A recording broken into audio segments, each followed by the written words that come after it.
Hey guys, before we dive in, I want to take a second to thank the viewer who suggested tonight's topic. You left a comment a few weeks ago asking about the beauty routines 1950s women actually used before the modern skincare industry existed, and I have been thinking about it ever since.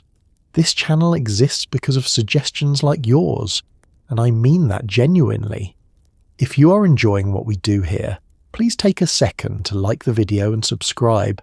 It costs you nothing, and it genuinely helps this little channel keep going. And if you have been listening on the go, we are now on Spotify as well. You can find the link down in the description. Now, get comfortable, dim the lights a little, put a fan on if that helps you settle, pull the blanket up. We are in no hurry tonight, because tonight we are stepping back into an era before serums cost $90, before injectable treatments, before glass skin and 10-step routines. We're going back to a time when staying young meant something different, when beauty was passed down at the kitchen sink, whispered at the vanity, learned from your mother and her mother before her. Have you ever wondered what a woman in 1953 actually did before she went to bed at night? What was on her bathroom shelf? What did cold cream smell like? And why did every woman seem to have a jar of it? Did they really roll their hair in pin curls every single evening? What did they eat, or avoid eating, in the name of staying young? Did they know something we have forgotten, or did they simply make the best of what they had? What did it feel like to sit at a vanity mirror in a house that smelled of face powder and starch, in a time when beauty was a quiet, daily discipline rather than a noisy industry? And just like that, it is 1952. The bathroom light hums softly overhead. There is a jar of cold cream on the shelf. The house is still, and your mother is at the mirror, doing exactly what her mother taught her, smoothing something pale and cool across her cheeks with the slow, practiced patience of a woman who knows that staying beautiful is not a luxury. It is a ritual. And the ritual begins now. Every evening, without fail, you reach for the jar. It sits on the bathroom shelf the way a hymnal sits in a pew, always there, always needed, worn smooth at the lid from years of the same gesture repeated in the same order. Cold cream is the foundation of everything in the 1950s beauty routine, and it has been for decades before that. The brand most women use is Pond's, though some households swear by Noxzema, which smells sharply of camphor and clears the sinuses as efficiently as it removes mascara. You scoop a small amount with 2 fingers, the way your mother showed you, and begin to smooth it across your face in slow upward circles. The cream is white and thick, with a faint floral scent that is neither perfume nor medicine, but something in between.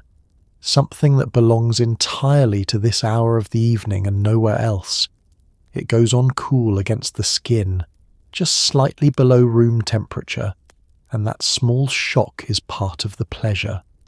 You press it gently into the hollows beneath your eyes, along the sides of your nose, across your forehead where the day has settled in. There is no rushing this. The bathroom is quiet. The house has slowed. Whatever came before this moment, the dinner dishes, the children, the conversation that went sideways at some point after 6, none of it follows you in here. You work the cream in with the same slow circles your mother used, and her mother before that. Upward and outward is the rule. Always upward and outward, because gravity is already doing its own work and you will not help it along. Women in the 1950s understand something that gets louder as the decades pass, but is already clearly known now. The direction of your hands matters. The pressure of your hands matters. You treat your face with the same care you would give to anything you intend to keep for a long time. After a minute or two, the cream has warmed against your skin and begun to lift the day away. You can see it in the cloth when you wipe it clean, the pale smear of powder, the faint trace of lipstick that migrated while you were talking, the mascara that held on faithfully through everything the day required of it. The cloth comes away with the evidence of who you had to be today, and what remains in the mirror is simply who you are, a little tired, a little softer, present in a way you have not been able to be since morning. Some women follow the cold cream with a toner, witch hazel, most often, applied with a cotton pad in the same upward motion. It smells sharp and clean, medicinal in a way that feels purposeful rather than clinical, and it leaves the skin feeling tight and fresh, like the surface of something that has been rinsed and is ready again. You press the pad lightly beneath your eyes and along your jaw, and there is a faint sting that you have come to associate with care, with the particular satisfaction of doing a thing properly. Then comes the night cream, if you have one. In the early part of the decade, it is often the same cold cream, applied in a thinner layer and left to absorb overnight.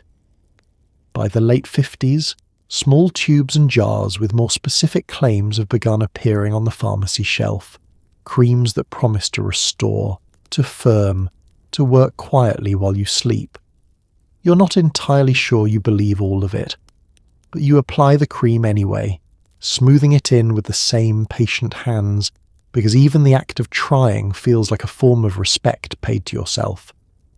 The bathroom smells of powder and cold cream, and the faint ghost of the day's perfume. The light overhead is warm. Your reflection looks back at you without any of the daytime performance attached to it. No smile held for anyone else's benefit. No careful arrangement of expression. Just a face being taken care of at the end of an ordinary Tuesday. The same face that will be here Wednesday and Thursday and all the Tuesdays that come after. You hang the cloth over the edge of the sink and turn off the light. The ritual is finished. It took perhaps 8 minutes, perhaps 10, and those minutes belonged entirely to you. Tomorrow the cold cream jar will be exactly where you left it.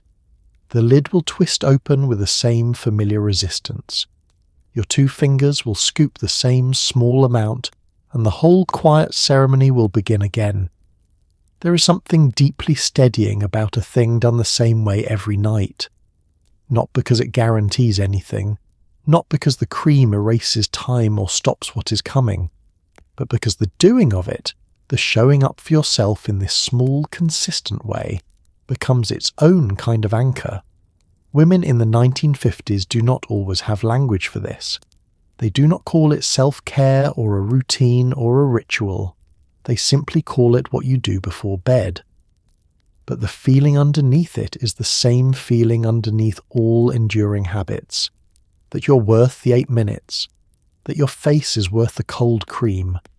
That the end of the day deserves to be met with something gentle, something that belongs only to you, in a quiet bathroom, with the house finally still. By 9 o'clock most evenings, your hair is already done for tomorrow. Not set with heat, not blown out, but carefully sectioned, wound into flat circles against your scalp, and pinned with crossed bobby pins that you have been using since you were 17. Pin curls are the quiet architecture of the 1950s hairstyle, the invisible labour behind the smooth waves and the soft curls that women wear during the day as if they simply woke up that way. You begin at the front, sectioning off a small square of hair no wider than 2 fingers. You wind it around your index finger slowly, keeping the tension even, not too tight and not too loose, because too tight means a headache by midnight, and too loose means the curl falls flat before noon. The pin goes in with a soft click, crossing over itself in an X at the centre of the curl, holding everything in place with the particular reliability of something that has been perfected over generations. Your hands move with the efficiency of long practice. You do not need to look in the mirror for every curl. You know the map of your own head. The sections move from front to back and side to side, following a pattern you were taught and have adjusted slightly over the years to suit your own hair, its thickness, the way it holds in humidity, the way the left side always needs an extra pin to behave. Every woman who sets her hair in pin curls has her own small variations on the method, tiny accommodations made over years of experimentation. This is the version that works for you, and you trust it the way you trust any tool that has not yet let you down. When the last curl is pinned, you tie a scarf over the whole arrangement. Satin is best, because satin does not absorb moisture from the hair and does not snag against the curl while you sleep. Yours is pale blue, a little worn at the edges, softer now than it was when it was new. You tie it at the front with a loose knot, just firm enough to stay through the night but gentle enough not to press into your forehead. Your mother had a scarf very much like this one. She wore it every evening from the time you were small, and seeing it on the bathroom hook when you were a child felt like seeing something permanent and reliable, the way certain objects in a house become landmarks of safety, simply by always being in the same place. You climb into bed with your hair set and your scarf tied, and your cold cream still faintly present on your skin, and the way you settle against the pillow has already been adjusted for years to protect the curls on each side. You turn slightly, favouring the back of your head. The satin keeps things smooth. Sleep comes the way it always does, slowly at first, then all at once.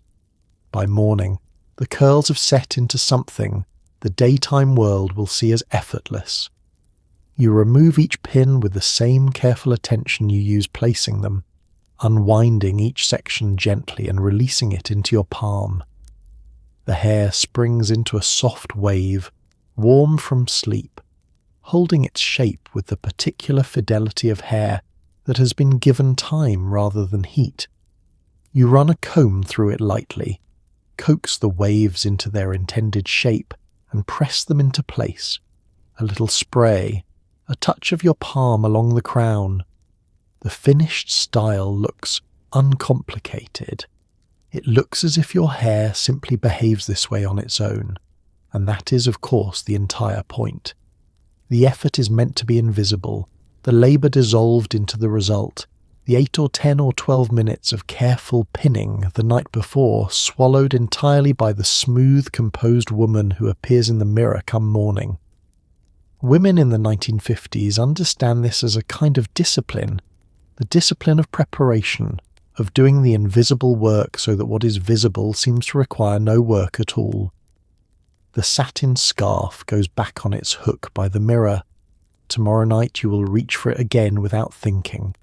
Some things are not habits, so much as they are simply the shape of a day, the beginning and the ending that hold everything else in place. There is a piece of furniture in the bedroom that belongs entirely to you, and to the woman who lived in this house before you, and to her mother before that. It is low to the ground, with a mirror framed in painted wood, and a small bench upholstered in something soft that has faded to a gentle blush. This is your vanity, and in the 1950s it is not a luxury, it is a workstation. Every morning and every evening you sit here, and the ritual of sitting here is itself a kind of care. The surface of the vanity tells a story about who you are in the quiet moments before the day begins and after it ends. There is a powder box with a puff that leaves a faint pale cloud in the air when you press it. There is a small glass tray holding lipstick tubes arranged by colour, something close to coral, something closer to red, the one you wear on Sundays. There is a hand mirror that you use when you need to see the back of your hair, and a small pot of cold cream with the lid not quite screwed on all the way it always is when you're using it regularly. There is a bottle of perfume you were given as a gift 2 Christmases ago, almost gone now, used only in small amounts because you know it cannot be replaced exactly. You sit down on the bench and the bench is just the right height. It always has been. You learn to do this sitting at your mother's vanity first, perched beside her while she talked to you in the mirror rather than turning to face you directly. And there was something about that way of talking, both of you looking at the same reflection, that made certain conversations easier. You still think of her when you sit down. You think of what she taught you without calling it teaching, simply by doing it in front of you long enough that it became part of how you understood the world. Women in the 1950s believed, with great certainty, that what you ate showed directly in your face. Not in a clinical way, not based on anything a laboratory had confirmed, but in the way that practical wisdom passes between women over decades, accumulated and unquestioned. You ate gelatin, regularly and deliberately. Knox unflavoured gelatin was the most commonly recommended, stirred into a glass of juice or warm water each day. The belief was that gelatin strengthened the nails and improved the skin, that it gave the body something it needed and was not getting elsewhere. There was no clinical trial behind this. There was only a woman who had tried it and noticed a difference, who told the woman next to her at church, who told her daughter, who told you. The chain of advice passed this way, woman to woman, across kitchen tables and beauty parlour chairs and back fences on warm afternoons. You're also careful about fat, not in the way of avoiding it entirely, because in the 1950s a fear of all fat has not yet arrived, but in the way of choosing it thoughtfully. Women who grew up during the Depression remember what food scarcity looked like, and they have carried with them a particular attention to what they eat that is not anxiety but awareness. You've heard, from your mother and from the beauty columns both, that olive oil eaten with meals is good for the skin, that it lubricates something from the inside in the same way cold cream works from the outside. You've heard that too much sugar ages the face faster than sunlight. You're not certain you believe all of it, but you are careful with sugar in the particular way of someone who takes the possibility seriously. Liver appears on your dinner table more often than it might otherwise, not because you love it, but because you've been told it is full of something the body needs for clear skin and bright eyes. You serve it pan-fried with onions on a Wednesday, and you eat your portion without complaint. This is not sacrifice exactly. It is closer to the kind of practical attention a woman of this era pays to her body the way she pays to the household budget, not with obsession, but with steady, considered discipline. You know what you're eating and you understand, at least in broad terms, why you are eating it. Carrots are eaten frequently and with specific intention. You've been told, and you believe, that they improve the complexion. You put them in soups and slice them raw for supper, and do not think very much about it beyond the knowledge that they are good for you in this particular way. The beauty magazines reinforce this regularly, listing vegetables and their specific beautifying properties with the same cheerful authority they use for everything else. You read the lists and you adjust your meals accordingly, quietly and without drama. Water is the one thing every source agrees on entirely. You drink it throughout the day, more than feels strictly necessary, because every column and every pamphlet and every woman who appears to have aged well swears by it. You keep a glass on the kitchen counter and refill it without thinking. In winter, the glass sometimes sits forgotten for hours, but in summer you reach for it often, and either way the intention is there. To keep the body from the inside out in the same careful condition you tend on the surface. What women in the 1950s understand, without framing it in the language that will come later, is that beauty is not only topical, it is systemic. It lives in what you eat and how much you sleep, and whether you go outside without a hat in August. The vanity shelf is only part of the story. The kitchen is the other part, equally important, equally deliberate, tended with the same quiet hands. On a Tuesday morning in 1955, while the coffee percolates and the radio murmurs something about the weather, you go to the freezer and take out a single ice cube. You wrap it in a thin cloth, or sometimes you skip the cloth entirely, and you press it against your face in small deliberate circles, moving from your jawline upward toward your temples, pausing beneath your eyes. The cold is immediate and shocking, and after the first few seconds deeply satisfying. This is something your neighbour mentioned to you last spring standing at the back fence while her laundry dried, and you have been doing it every morning since then with the steady commitment you bring to anything you have decided is worth trying. She had read about it in a magazine, or heard it from someone who had, and the source had already blurred by the time it reached you. But the practice itself was clear enough. Cold water or ice applied to the face each morning tightens the skin, reduces puffiness, brightens the complexion, and closes the pores against the day ahead. You cannot verify any of this, but the feeling it produces is reason enough to continue. The ice begins to melt almost immediately against the warmth of your skin, leaving a thin trail of cold water along your jaw. You move it slowly, pressing gently, feeling the blood respond beneath the surface. Your cheeks flush faintly pink as the circulation rises to meet the cold, and that flush is part of what makes this practice feel effective. You can see the result immediately. The face in the mirror is slightly brighter, slightly more awake, slightly more resolved, as if the cold has called something forward that sleep had left behind. Beneath the eyes, you're most careful. The skin there is thin and takes the cold differently than the rest of the face, more sensitive, more responsive, and you hold the cloth there for only a few seconds at a time. In the 1950s, the area beneath the eyes is discussed with particular attention in beauty columns, and women understand it as a place that requires gentleness and consistency rather than anything dramatic. You press lightly, lifting the cloth, pressing again. The puffiness from sleep diminishes. The shadowing softens, not disappears, but softens, which is enough. Women who are particularly devoted to this practice keep a small bowl of ice water on the bathroom sink each morning, rather than troubling with individual cubes from the freezer. They splash their face directly with the cold water before doing anything else, before the cold cream is removed, before the toner is applied, before the mirror has even been fully met. The shock of it wakes the body in a way that coffee approaches but does not quite achieve. It is a reset, a beginning, a signal sent from skin to brain that the day is real and present and requires your full attention. Some women extend the practice beyond the face. Cold water on the wrists, on the back of the neck, along the collarbone where the skin is also fine and visible and affected by what you do or do not do to it.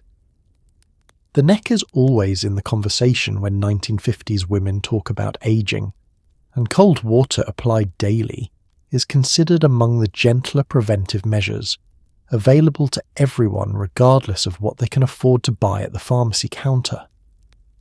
By the time the coffee is ready, the ice cube is gone, melted completely into the cloth or onto your skin or down into the sink, and your face carries the last of its coolness like something you're about to forget.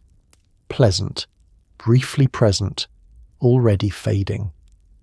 You press your palms flat against your cheeks one final time, feeling the warmth return, and look at yourself in the mirror with the direct and practical attention of a woman who has started the day on her own terms. The coffee can wait another 30 seconds. The face comes first. No one in the 1950s would have called posture a beauty treatment, but it was understood, as clearly as if it had been written in a pamphlet, that the way a woman carried herself was inseparable from how young she appeared. Slouching aged you. Slumping aged you. Sitting at the kitchen table with your chin dropped and your shoulders rolled forward aged you in ways that no cold cream could undo. This is one of the lessons that comes not from any magazine but from the women around you, passed along in real time and with considerable directness. Your mother straightened your spine with 2 fingers between your shoulder blades when you were 12 and said nothing else, and nothing else needed to be said. You understood. Posture was not about elegance in the decorative sense. It was about structure, about presenting a body that appeared held together, upright, supported from within. A woman who stood well looked 10 years younger than a woman who did not, regardless of everything else she'd done or not done in the name of staying young. In the 1950s, the connection between posture and appearance is reinforced from girlhood through every institutional channel available. Schools in this era often include posture instruction as part of the curriculum for girls. There are exercises practiced in physical education classes, walks across the room with books balanced on the head, reminders to keep the chin level and the shoulders back and the abdomen engaged. Some women attend posture classes at the local YWCA, half an hour once a week, where an instructor leads them through exercises designed less for fitness than for carriage, for the particular quality of movement that reads as composed and self-possessed when observed across a room. You think about your posture when you stand at the stove, when you sit at the sewing machine, when you're on the phone in the hallway with the receiver pressed to your ear and the cord stretched across the kitchen. These are the moments that posture most often fails, in the ordinary unguarded minutes of domestic life when there is no one watching and no particular reason to hold yourself to anything. But women who are serious about this understand that the unguarded minutes are exactly where posture is made or lost. Straightening up when you enter a room is too late if the muscles have spent all morning curling forward over a sink. The neck is part of it. The chin is part of it. Women who tip their heads down habitually, looking at the floor or at their laps or at their needlework with a dropped chin, know they are working against themselves and make the adjustment when they remember. You have taught yourself to read at eye level when possible, to hold your book or magazine up rather than letting your chin fall to meet it. A small thing, the kind of small thing that accumulates over years into either a benefit or a cost. Standing straight is also, in the 1950s, a matter of clothing. The undergarments women wear, the girdle, the structured bra, the full slip with its boning and its careful construction, all provide a kind of external scaffolding that supports posture from the outside while the muscles attend to it from within. A woman fully dressed in the undergarments of this era is physically held in a more upright position than a woman without them. The clothing does some of the work and the muscles do the rest, and the result at its best is a carriage that looks both natural and composed. You do not think about any of this explicitly on an ordinary morning. You simply stand the way you stand, the way you have always stood, the way the women around you stand, upright and deliberate and without apology. It is not performance. It has long since become simply the shape of how you move through a day, settled into the body the way all the important habits eventually do, quietly and for good. There is a garment in your drawer that you put on every morning before you put on anything else, before your dress, before your stockings, before you pour yourself a cup of coffee. It is firm and structured and built from a fabric that does not move easily. It holds your abdomen flat, your hips smooth, your waist defined. It is called a girdle, and in the 1950s wearing one is not a matter of vanity. It is simply what you do. The word foundation is used often in this era, and it means exactly what it says. The girdle is the foundation upon which everything else is built. Without it, a dress does not hang the way it is meant to hang. A skirt does not fall in the smooth, unbroken line that the decade requires. The girdle is not a secret or a source of shame. It is a functional garment discussed openly between women, compared at the department store counter, recommended by saleswomen who know exactly which style suits which figure and say so with cheerful directness. You have 2, maybe 3, depending on the year and the occasion. There is the everyday one, practical and firm, made of a material that gives just enough to allow movement, but not enough to allow anything it is not supposed to allow. There is the heavier one for more formal occasions, with more structure at the waist and more control through the hip. You know which one you are reaching for before you open the drawer, the same way you know which lipstick belongs to which occasion.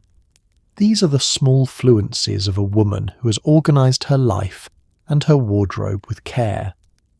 Putting on a girdle requires a particular technique, and every woman who wears one has developed her own.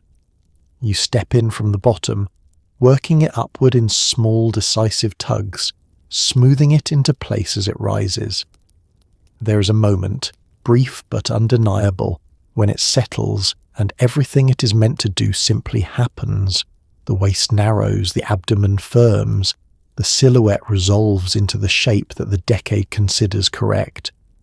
You breathe in, not deeply, but enough, and that breath tells you everything is in order. Women in the 1950s do not consider this uncomfortable in any way that registers as a complaint. The girdle is simply part of the body as dressed, the same way shoes are part of the body as dressed, something that changes what you're able to do in small ways and enables what you need to do in larger ones. By the end of the day, the feeling of taking it off is undeniably pleasant, a release that belongs entirely to the private hours, but the wearing of it throughout the day is simply the condition of being properly turned out, and properly turned out is not optional. There is also a beauty dimension to the girdle that women discuss in terms that sound almost medical. The compression, it is believed, supports the organs. The smooth silhouette prevents the kind of weight distribution that appears in the face and the neck before it appears anywhere else. Whether or not this is physiologically accurate matters far less than the fact that it is believed and repeated with conviction by the women of this era who've observed that women who wear proper undergarments regularly seem to age differently than those who do not. The observation is not wrong. Whether the cause is what they think it is another question. By the time you are dressed and standing at the kitchen counter with your coffee, the girdle has already become something you're not thinking about. That is the goal. The goal is always invisibility, the effort absorbed into the effect, the discipline folded quietly into the result. You stand straight, and your dress falls correctly and the morning begins, and none of what it took to arrive at this ordinary composed moment requires any acknowledgement at all. Before tanning became fashionable, before anyone associated a bronze complexion with leisure and health, the women of the 1950s understood something that has since been confirmed by every dermatologist alive. The sun ages you. They didn't know about UV radiation or collagen breakdown, not in scientific terms, but they knew what they could see. Pale skin stayed smooth longer. Women who worked outdoors all their lives looked older than their years. This was not a new understanding in the 1950s. It had been the prevailing opinion for generations before, so long and so consistently that it had ceased to require explanation or defense. You simply did not go outside in strong sunlight without protection, the same way you didn't go outside in rain without an umbrella. A hat was not a fashion accessory in the casual modern sense. It was practical equipment. A wide brim kept the sun off the face, the neck, the tops of the ears. You wore it without much thought, the way you wore gloves to wash dishes. The protection was the point, and the point was obvious. In summer, the hat comes off the hook by the back door whenever you go into the garden. You do not spend long stretches of time outside in the hottest part of the day if you can help it. The hours between 10 in the morning and 3 in the afternoon are the ones women of this era treat with particular caution. Gardening is done in the early morning or in the late afternoon when the light is lower and cooler. Laundry hung on the line is done quickly. Errands that require walking outdoors are organised for mornings. This is not anxiety. It is simply scheduling, the kind of practical attention your mother taught you by example. Gloves extend the protection to the hands, which are considered as revealing of age as the face and treated with comparable care. Long sleeves are not considered excessive in warm weather if you're going to be outside for any length of time. A light cardigan worn over a summer dress is a choice many women make without comment or self-consciousness, understanding it as protection rather than coverage in the conflicted sense. The body is something you tend. The sun is something you manage. foundation makeup with some amount of coverage also serves as a partial barrier, though no one in the 1950s has articulated it in those terms. The powder pressed over the foundation adds another thin layer between the skin and the day. Women who are meticulous about their makeup application, which is most of the women of this era, are also, without meaning to, providing their skin with a modest amount of daily protection against the elements. At the beach, which is one of the few places where sun exposure is genuinely unavoidable and partly the point, women of this era are careful. A bathing suit is worn, but a hat comes along, and time in direct sun is measured rather than maximized. You sit in partial shade when the shade is available. You keep your face turned slightly from the strongest light. You do not bake. The women who bake, you've noticed, are the same women who look 20 years older than they are by the time they reach their 40s, and that observation, personal and anecdotal and repeated enough times among enough women to become established wisdom, is all the evidence anyone needs. The sun will still find you, of course. A life is lived outside, in gardens and on sidewalks and in the schoolyard watching children, and the face carries those years with it honestly. But the women of the 1950s understand that what you protect yourself from matters as much as what you apply, that staying young is as much about what you do not do as what you do, and that a wide-brimmed hat on a summer morning is worth more than any jar on any pharmacy shelf in the world. You will find, if you read any women's magazine from 1952, or 1953 or 1955, that sleep appears in the beauty pages with the same regularity as cold cream and posture exercises. 8 hours, the magazines insist, every night, in a cool and darkened room, on a pillow that does not press creases into your face. The advice sounds simple. In practice, it requires a particular kind of discipline. The discipline of treating sleep not as something that happens to you, but as something you prepare for. This preparation begins well before you lie down. By 8 or 8:30 in the evening, the pace of the household has shifted. The dinner dishes have been washed and put away. The children have been settled. The day's larger demands have been met or released until morning. Women in the 1950s understand, without calling it a wind-down routine, that the body and mind need time to move from the speed of the day to the quiet of the night, and they build this transition into their evenings as a matter of course. The beauty routine itself, the cold cream and the pin curls and the face cloth and the toner, is part of this preparation. By the time you have finished it, your body already knows what is expected of it. The bedroom in the 1950s is taken seriously as a sleeping environment in ways that the rest of the house is not required to be. The room is kept darker than the other rooms, with shades or curtains that block the early morning light. The temperature is allowed to drop slightly in the evenings, a window left open a crack even in cooler months, because women of this era have been told and believe that a cool room produces deeper sleep.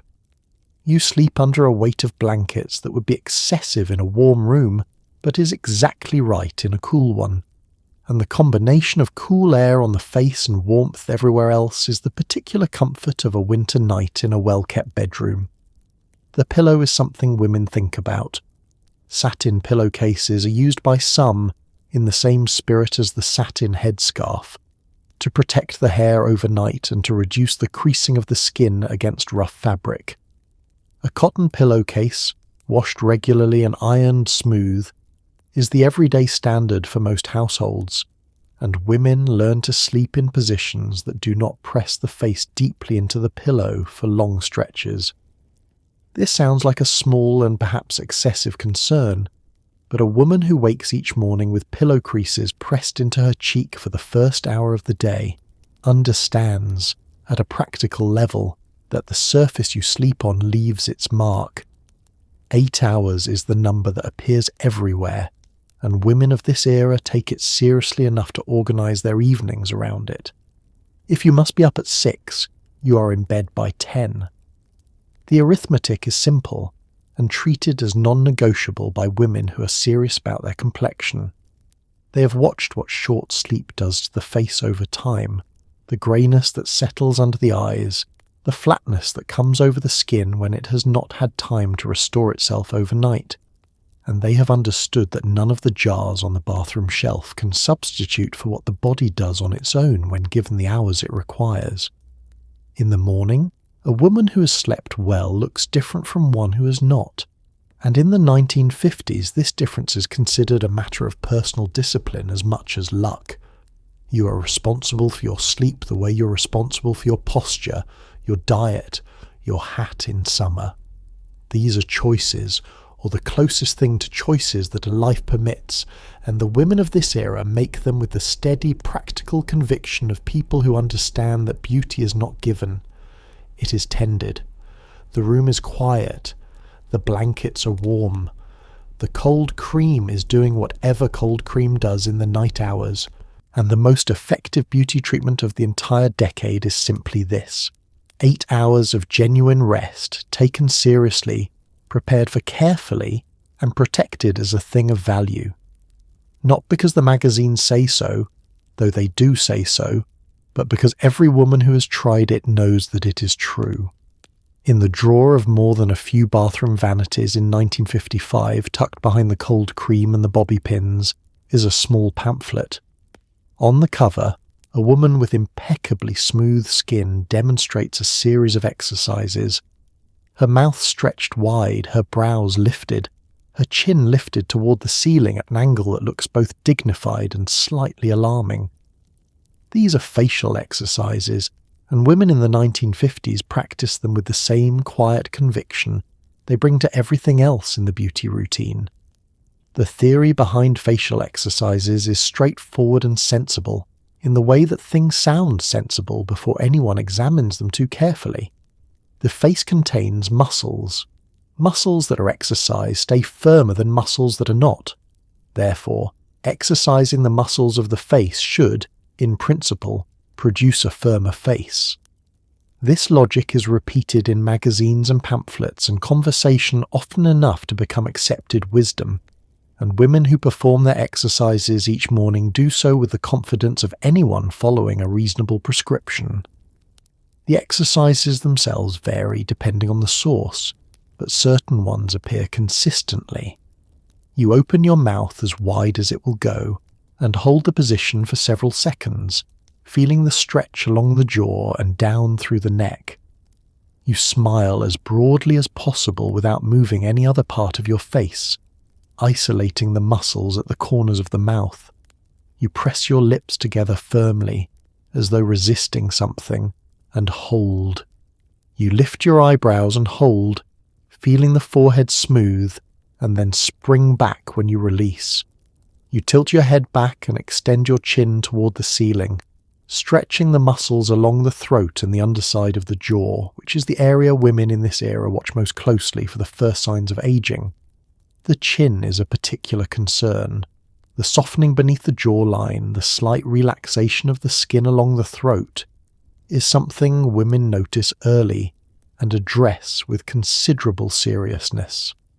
The facial exercise pamphlet has an entire page devoted to the chin and jaw specifically, with diagrams showing the precise angle of the head tilt and the precise expression to hold. You perform these exercises at the vanity mirror where you can watch yourself and verify you're doing them correctly, and there is something both slightly comic and entirely sincere about the sight of a woman in curlers and cold cream lifting her chin toward the bathroom ceiling each morning with methodical determination. The chin strap enters the picture for those who want assistance beyond exercises alone. It is exactly what it sounds like: a band of elastic or fabric worn across the jaw and up over the head, designed to hold the chin and jawline in a lifted position during sleep. Women wear it to bed with the same practical acceptance they bring to the headscarf and the cold cream, one more layer of effort in the direction of a desired result.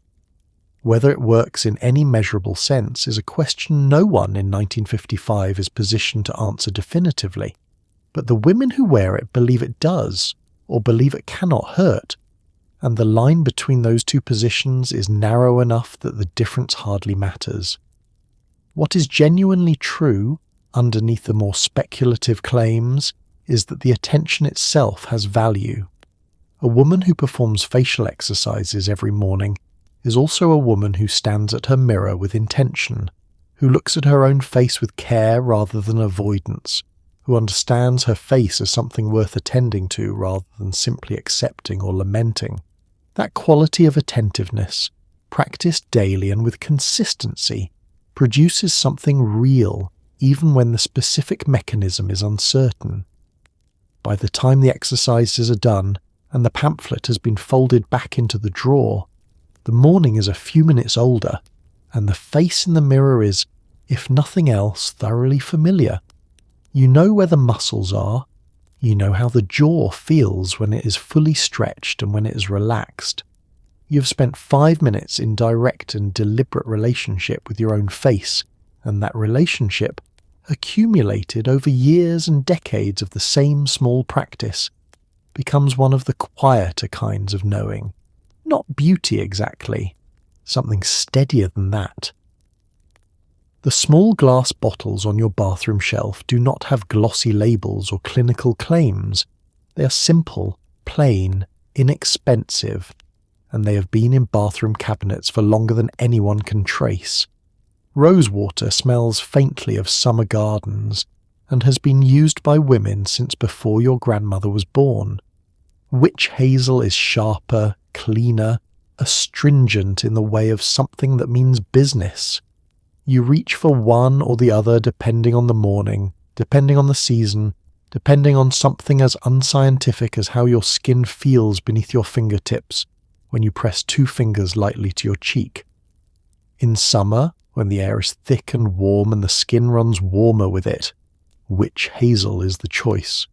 You pour a small amount onto a cotton pad, the pad going slightly tan at the centre as it absorbs, and you press it firmly against the skin in upward strokes, starting at the jaw and working toward the temples.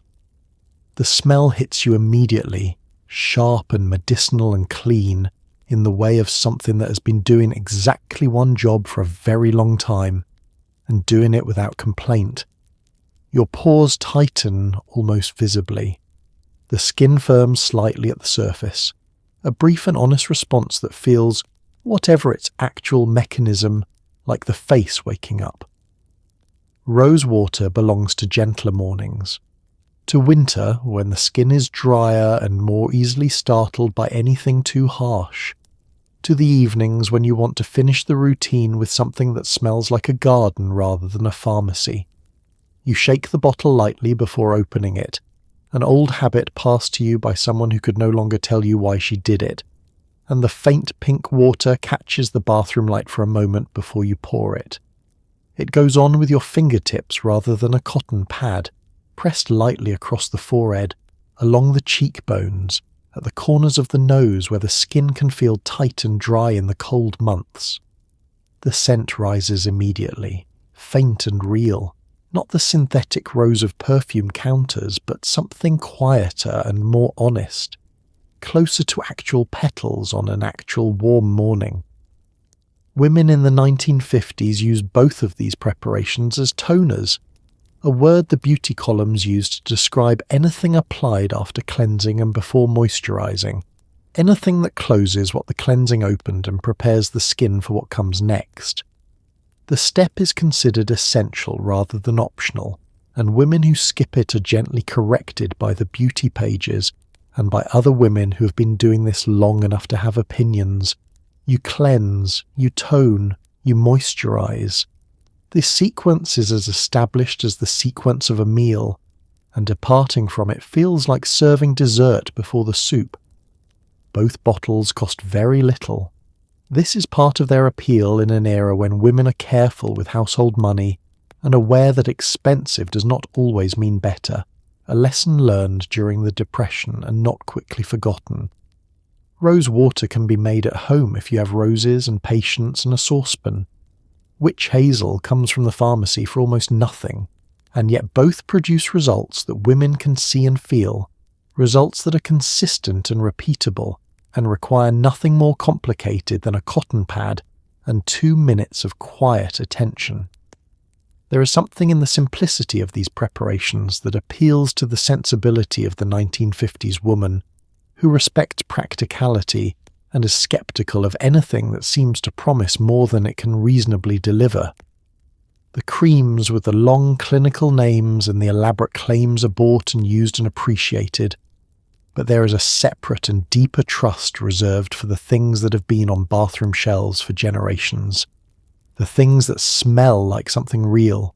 The things your mother used and her mother used and that have not, in all that time, been replaced by anything that works better.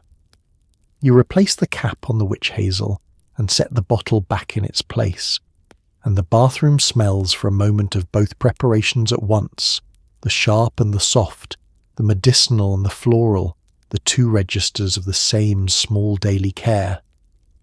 The cotton pad goes into the wastebasket.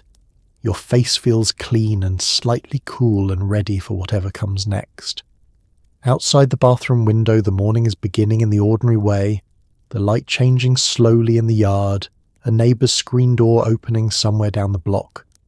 You have spent perhaps 3 minutes on this step. 3 minutes that will happen again tomorrow morning in the same order, with the same small bottles, the same cotton pad, the same upward strokes. 3 minutes that your mother spent before you, that your daughter may spend after you. That form one quiet link in a very long chain of women standing at bathroom mirrors in the early morning, attending to their faces with the simple, unfussy tools available to them, asking nothing extraordinary from the process and receiving in return exactly what they need. You do not wash your hair every day. This is not negligence. This is simply how it is done. In the 1950s, washing your hair once a week, sometimes twice at the very most, is standard practice, and women structure their entire weekly rhythm around it. Monday might be wash day, or Saturday, so that your hair is fresh for Sunday. The day matters. The preparation matters. The weekly wash is an event in a way that a daily shower is not. You clear time for it in the way you clear time for ironing or for baking, consciously and in advance, because it requires more than just the washing itself. It requires the setting that follows, the drying, the styling, and the careful maintenance of the set through the days until the next wash. The whole architecture of a 1950s woman's hair is built around this weekly rhythm, and every decision she makes about her hair between washes, the scarf she sleeps in, the way she pins the curls, the products she applies or does not apply, is made in service of protecting what the wash day produced. You shampoo twice. This is the standard instruction and the standard practice. The first wash removes the accumulated oil and product of the week. The second wash cleans what the first wash loosened. Women use a modest amount of shampoo for each pass, working it into the scalp with the fingertips rather than the nails, in small circles that feel both effective and pleasantly relieving after a full week of pinned and set and carefully managed hair. The water runs warm, not hot, because hot water opens the cuticle and leaves the hair rough, a piece of advice passed so consistently between women of this era that it has the force of established fact. The rinse that follows the second shampoo is where opinions diverge. Some women rinse with a small amount of apple cider vinegar diluted in a pitcher of water, poured over the hair as a final step because it closes the cuticle and leaves the hair with a shine that ordinary rinsing does not achieve. Others use a prepared cream rinse, one of the newer products beginning to appear on pharmacy shelves in the early 50s, applied through the length of the hair and left for a minute before rinsing away.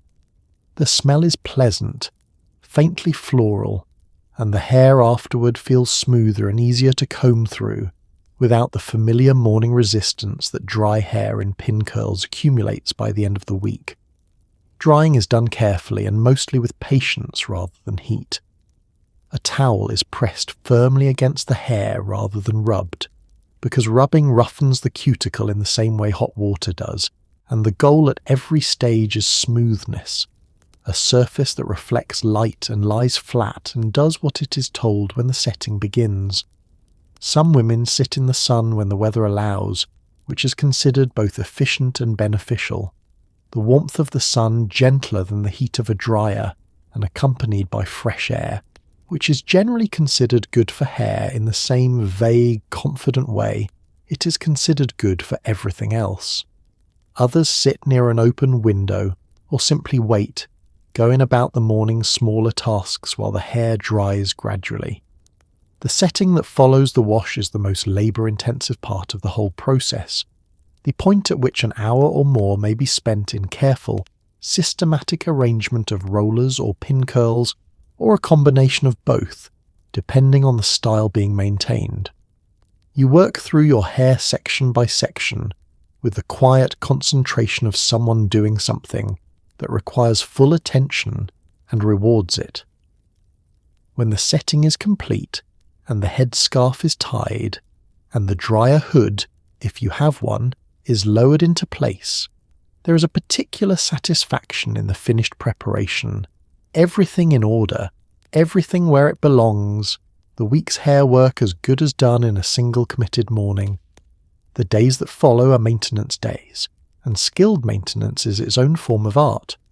A woman who knows her own hair understands exactly which curls need to be refreshed by the middle of the week and which will hold without intervention until Saturday. She keeps her scarf on at night and pins any stray sections that have loosened during sleep.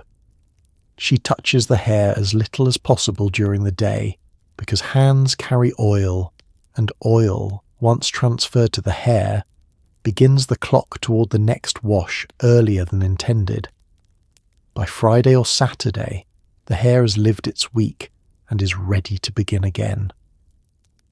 There is something satisfying about that rhythm, the completion of a cycle, the return to the beginning with intention. Wash day is not a chore in the defeated sense. It is, for many women of this era, one of the more deliberately personal hours of the week. Time spent on something that belongs entirely to them, with warm water and the smell of shampoo and the particular quiet of a bathroom on a morning when no one is asking anything of you yet. There is a small blue jar in the bathroom medicine cabinet that costs almost nothing and has been used for almost everything. It is thick and clear and slightly waxy to the touch, and the women of the 1950s reach for it the way later generations will reach for a serum or a treatment mask. Petroleum jelly, sold under a name you will recognise, is in this era a serious beauty tool, applied at night to chapped lips, to rough elbows, to the delicate skin beneath the eyes. The jar has likely been in this medicine cabinet for longer than you can remember, or one exactly like it has, replaced when the previous one was used down to the last transparent smear at the bottom. You buy it at the pharmacy for next to nothing, and that price is part of its authority. Expensive things come and go on the beauty shelf, products that arrive with promises and depart when the promise proves overstated. The blue jar stays. It has always stayed. Your mother had one, and her mother before her, and the uses have accumulated over that time the way practical knowledge always accumulates, quietly, through observation and trial, and the testimony of women who have found something that works and said so. At night, before bed, you open the jar and take a small amount on the tip of your finger, smaller than you think you need, because it goes further than expected. Beneath the eyes is the most careful application. The skin there is thin enough to see through in certain lights, and it dries overnight if left unprotected, forming fine lines that deepen faster than anywhere else on the face. You press the petroleum jelly in with the lightest possible touch, the pad of your ring finger, which exerts less pressure than the others, dabbing gently until a barely visible film covers the area. By morning it is absorbed into the skin or transferred to the pillowcase, and either way the skin beneath the eyes feels softer than it did the night before. The lips come next. You apply a generous amount before bed on any night when the air has been particularly dry, in winter especially, when the cold outside and the heated air inside conspire to pull moisture from every surface. The petroleum jelly seals the lips against the night, and you wake to lips that feel restored rather than depleted, smooth rather than tightened and cracked. Women who use this practice consistently through the winter months rarely have the severely chapped lips that afflict those who do not, and they will tell you so if you ask, with the quiet confidence of someone reporting a result they have observed over many years. The elbows are treated perhaps once or twice a week, a thick application before bed, covered with cotton gloves if you are particularly dedicated, or simply left to absorb through the night without covering. Rough elbows are considered an indicator of neglect in the 1950s, the kind of small detail that a well-kept woman attends to, and petroleum jelly is the most reliable and least expensive treatment available. You press both elbows into the jar or apply with a generous scoop from each hand, and the roughness that has accumulated through a week of leaning against tables and countertops begins to soften within a few nights of consistent treatment. Some women apply a thin layer across the entire face as an overnight treatment once or twice a month, a practice considered intensive and somewhat indulgent but not unreasonable. The face emerges from this kind of night deeply moisturized in a way that thinner creams do not always achieve, and the improvement in texture is visible for several days after. It is not a practice for every night, partly because of the transfer to the pillowcase, and partly because the face needs to breathe in the ordinary sense. But as an occasional intensive treatment, it holds its place in the routine alongside everything else. By morning, the jar goes back into the medicine cabinet with the lid pressed firmly closed, and there it sits for the rest of the day, patient and available, ready for a cracked knuckle or a dry patch behind the knee, or a child's chapped face presented without warning after school. The blue jar does not specialize. That is part of what makes it irreplaceable. In a bathroom cabinet full of things that do one thing, the petroleum jelly does everything, and it has been doing everything for so long that questioning it would feel like questioning something fundamental and true. On the kitchen counter, beside the dish rack, there is usually a pair of rubber gloves, yellow or pale pink, slightly damp from the last use, draped over the edge to dry. In the 1950s, a woman who cares about her hands wears gloves to wash dishes every time without thinking about it, the same way she wears an apron to cook. The connection between housework and aging hands is considered obvious, the kind of thing your mother told you and her mother told her. Hot water roughens the skin. Dish soap strips the natural oils from the hands in a way that builds up over years of daily washing, leaving the skin drier and more deeply lined than hands that have been protected. Women who wash dishes without gloves, who do laundry by hand without gloves, who clean without gloves, develop the hands of women who have worked hard without protection. And in the 1950s, this is considered not a mark of labour and virtue, but a failure of maintenance, the kind of small, preventable neglect that a careful woman does not allow to accumulate. Your gloves hang over the edge of the sink between uses, or sit on a small towel on the counter to finish drying before being tucked into the cabinet beneath the sink. You put them on before filling the basin with hot water rather than after, because putting on gloves with wet hands is more difficult than it ought to be, and produces the kind of small frustration that the well-organised household does not need. The gloves go on, the water fills, the dishes are washed, and your hands emerge from the process in the same condition they entered it. This is the goal.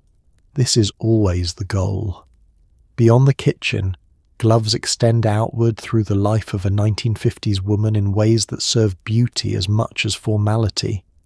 Dress gloves, worn for church and for shopping, and for any occasion that rises above the purely domestic, protect the hands from sun and wind and the casual contact of a day spent moving through the world.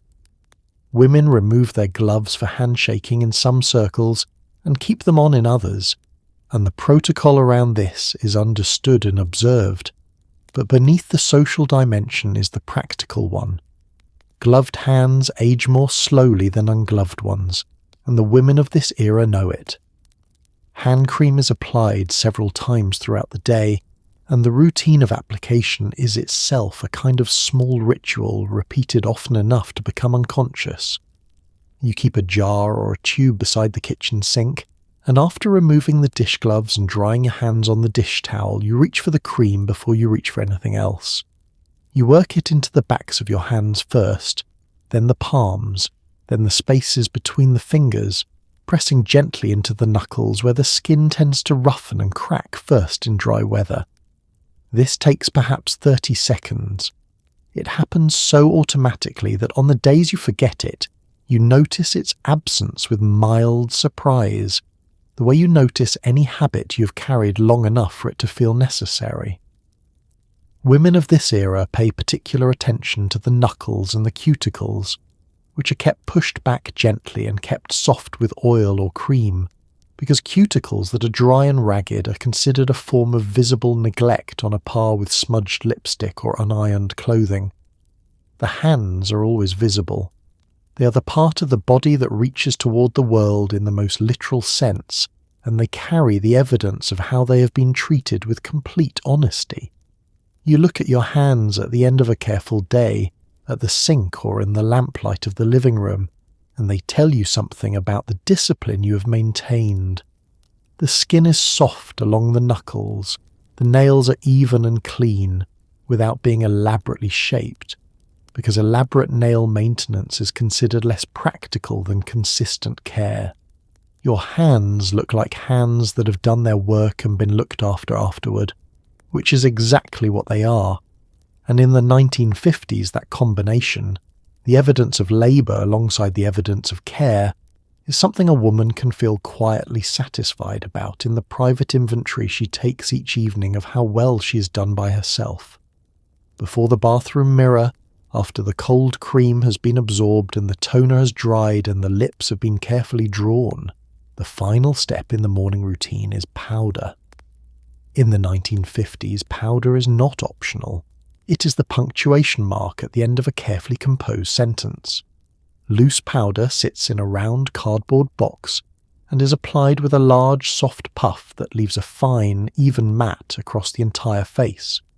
You press the puff against the inside of the lid, where a small amount of powder has settled overnight, and then press it gently against your forehead, your nose, your chin, the areas that will catch light most directly, and that must be brought to an even finish before the rest of the face can be considered done. The powder goes on in soft pressing motions rather than sweeping ones, because sweeping disturbs what lies beneath it and creates an uneven finish that no amount of additional powder will correct. You have learned this through experimentation and through the corrections of women at beauty counters who watched you apply it and intervened with the particular directness of someone who knows exactly what you're doing wrong. The loose powder of this era has a specific scent, a pale, faintly floral, faintly metallic smell that belongs entirely to the bathroom in the morning, to the particular combination of powder and cold cream, and the first cup of coffee and the day beginning. Women who wore it for decades can be transported by that smell immediately and completely, back to a specific bathroom, a specific mirror, a specific Tuesday in a year they would not otherwise have been able to name. Scent does this more reliably than any other sense, and the scent of face powder in the 1950s is among the most potent of that decade's triggers, carrying with it an entire world of routines and rituals and the women who maintained them. Pressed powder lives in a compact and travels wherever you go. Your handbag contains one, a small flat case with a mirror inside the lid and a pressed disc of powder and a small round puff tucked beneath it. You carry this the way you carry your lipstick and your handkerchief, as a matter of course, without considering it optional. The pressed powder is for maintenance, for the shine that develops across the nose by mid-morning regardless of how carefully you applied the loose powder at home. You touch it up in the mirror of a department store powder room, or at the restaurant table if you're discreet about it, pressing the puff lightly across the nose and forehead and replacing the compact in your bag in a single smooth motion. different shades of powder present a small but real decision for the women of this era. You read it at the kitchen table on the morning it arrives, or in the living room in the afternoon when the house has settled into its midday quiet. The column is written in a voice that is warm and authoritative in equal measure, the voice of a woman slightly ahead of you on some implied journey, who has tried the things she recommends and found them genuinely effective, and wants to share them with you in the spirit of one woman helping another. Whether this voice is real or constructed, you cannot quite tell, and it does not especially matter. What matters is that the advice feels addressed to you specifically, which is the achievement of good beauty writing in any era. The column covers things you already know, the importance of sleep, the superiority of upward strokes, the necessity of removing makeup before bed without exception, and you read these familiar recommendations with the comfortable recognition of hearing a friend say something you have long believed. It confirms what your routine already contains and gives you a sense of being on the right track, which is one of the less obvious things a beauty column provides. Not just information but reassurance, the quiet confidence of knowing that what you are already doing is correct. It also covers things you have not tried, and these are the parts you read most carefully. New products that have appeared on pharmacy shelves, new techniques being practiced by women in cities where fashion moves faster than it does in your particular town, new understandings of what the skin needs in different seasons or at different stages of life. You fold down the corner of the page or cut the column out with the kitchen scissors and keep it in the small drawer in the kitchen where useful things accumulate. Some of these clippings you act on within the week. Others stay in the drawer for months before the right moment arrives. A few stay in the drawer indefinitely, becoming part of the household's quiet archive of intentions. The column also shapes what you buy. When a specific product is mentioned by name and praised with specificity, the women who read the column buy it in numbers that the pharmacy does not anticipate. A mention in a widely read beauty column can empty a shelf within a week, not because women are credulous, but because they trust the source that has been right before, and they appreciate a specific recommendation over a vague one. The beauty column is, in this era, a form of consumer education, imperfect and sometimes shaped by the interests of advertisers, but trusted and genuinely useful in its better moments. What women take from the beauty column and what they leave behind is its own kind of editing, a quiet ongoing conversation between the advice being offered and the practical reality of a life being lived.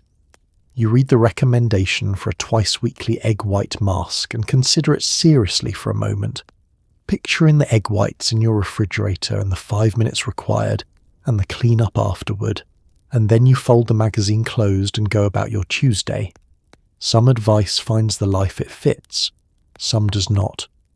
But you have read it, and held it briefly against the shape of your days, and that consideration itself is something, a small act of attention paid to yourself in the middle of an ordinary week.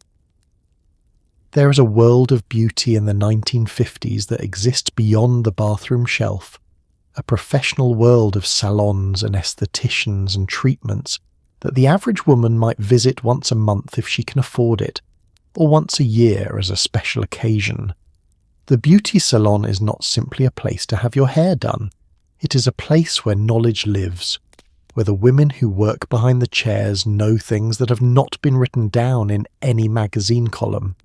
You make your appointment on a Tuesday for a Saturday morning slot, because Saturday mornings at the salon fill quickly, and you have learned from experience that leaving it until Thursday means taking whatever is left. The appointment is written in pencil in your kitchen calendar, a small ceremony of anticipation, and the week leading up to it is slightly different from an ordinary week, the way any looked-forward-to thing changes the days surrounding it. The salon smells of setting lotion, and the particular warm chemical scent of permanent wave solution, and the hairspray that hangs in the air long after it has been applied, accumulated from a morning of appointments into something almost atmospheric. It is a smell that belongs entirely to this decade and this place, and women who grew up going to salons with their mothers carry it forward in memory with unusual precision. You walk in, and the receptionist knows your name, because you have been coming here long enough to be a regular, and being a regular at a salon in the 1950s is a small but real social position. Your stylist knows your hair in the specific and intimate way that comes from handling it regularly over years. She knows which side the natural part falls on, and which direction the crown prefers to lie, and which part of your hairline grows at an angle that must be accounted for when setting the front section. This knowledge is accumulated without either of you naming it, through the successive Saturdays of a professional relationship that is also, in its quiet way, a friendship. She asks about your children, about the neighbour situation you mentioned last month, about whether your husband enjoyed the dinner party.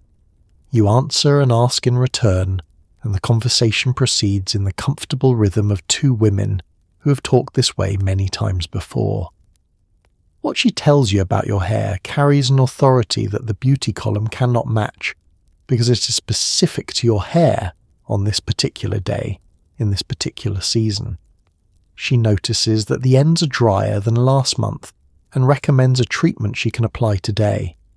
She observes that the colour at your temples is shifting and suggests a rinse that will blend it without the commitment of a full colour. She tells you that the style you have been maintaining is beginning to work against the shape of your face as it changes with age, and that a slight adjustment would serve you better. And she shows you in the mirror what she means, holding the hair this way and then that way until you see it too. This is what the salon provides that no bathroom shelf and no magazine column can. A trained eye looking at you from the outside with context and expertise and the particular honesty that a professional relationship permits. The stylist will tell you things that a friend might soften too much and a magazine cannot say at all, because a magazine speaks to everyone and your stylist speaks only to you, about your specific face and your specific hair and the specific adjustments that will serve you best going forward.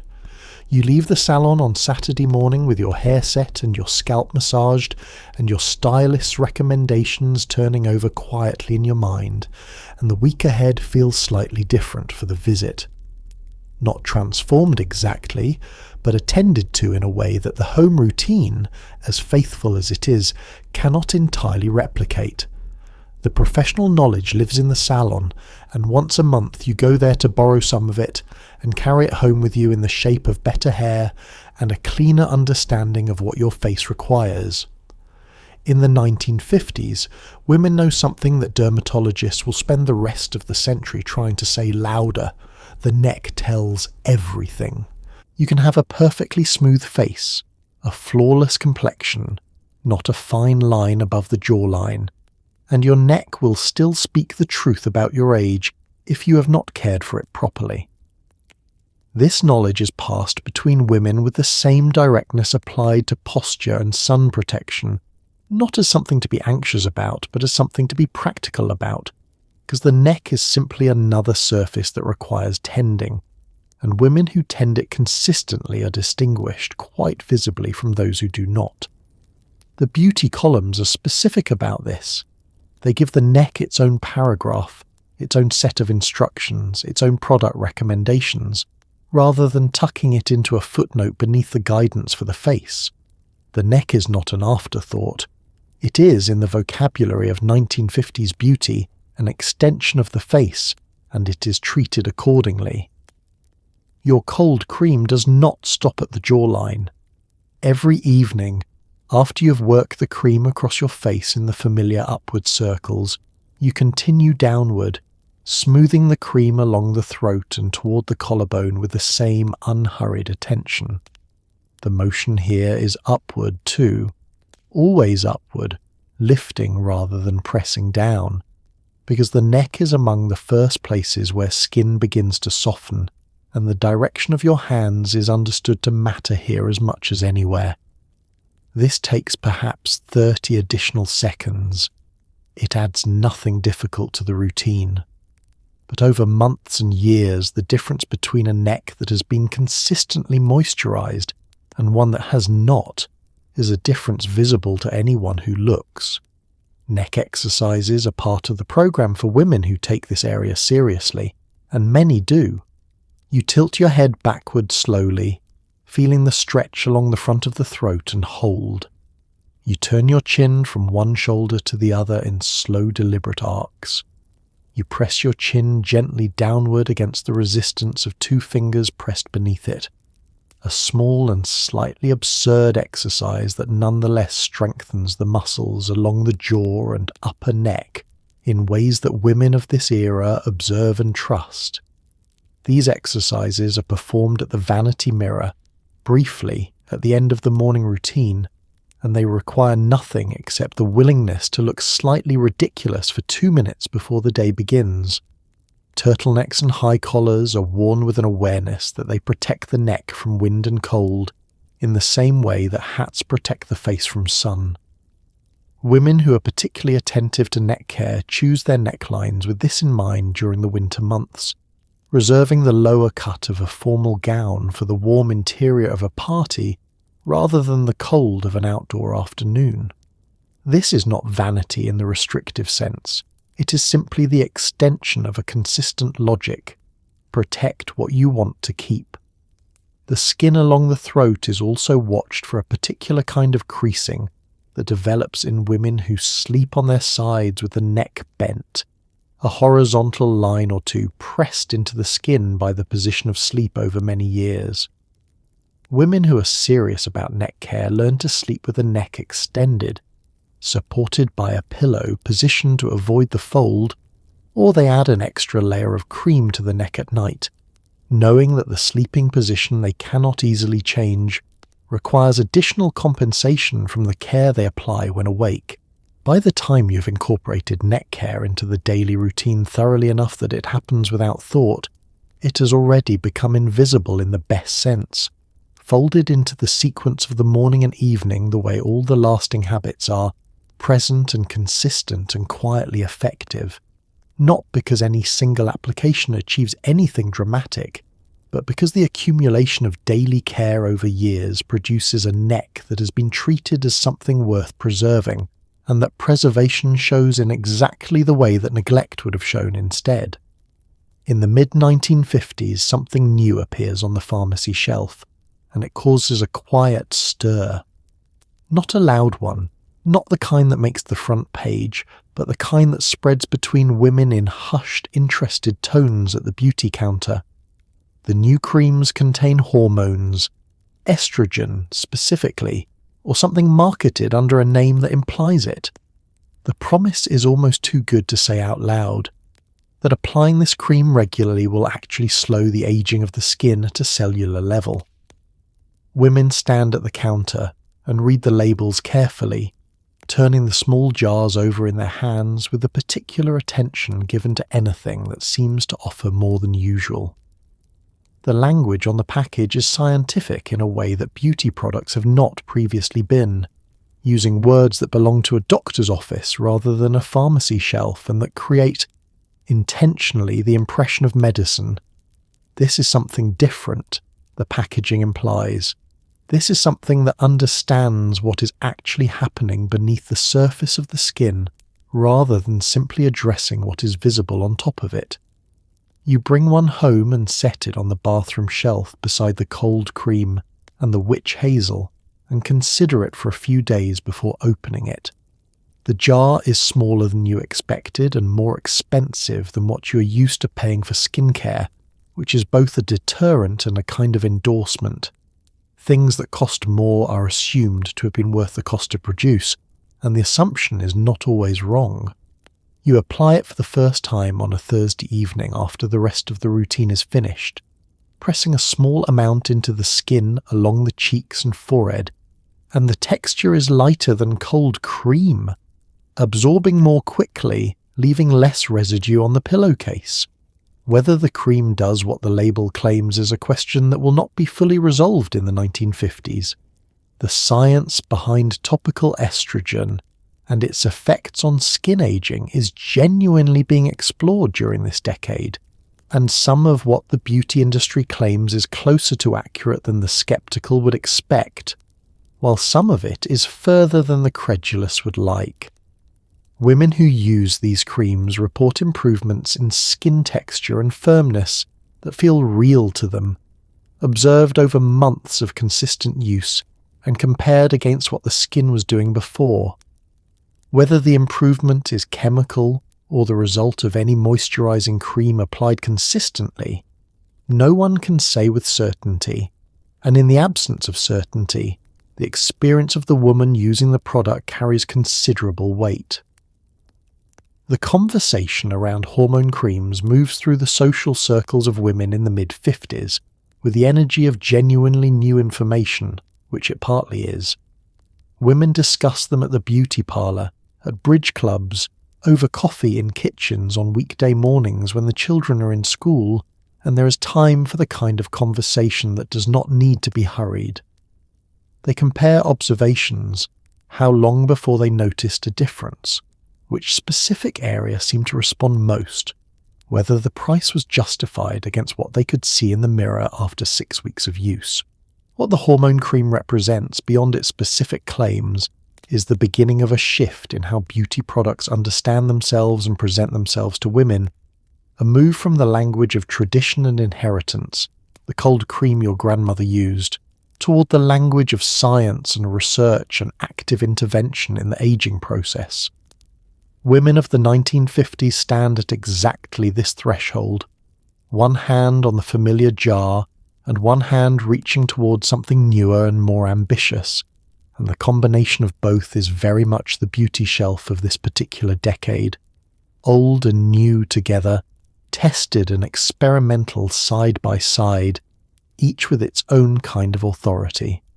In 1955, no one is talking about collagen-boosting smoothies or beauty teas in the way they will 5 decades later, but the connection between what you drink and how you look is very much alive. Water is the first and most repeated piece of advice in every beauty column, every pamphlet, every book on the subject. Drink more water than you think you need. Your skin will show it. You keep a glass on the kitchen counter and refill it throughout the day with the same steady attention you bring to the other maintenance tasks of a household.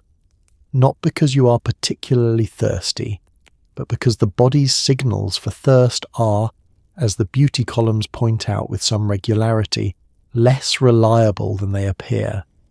By the time you feel thirsty, you are already behind.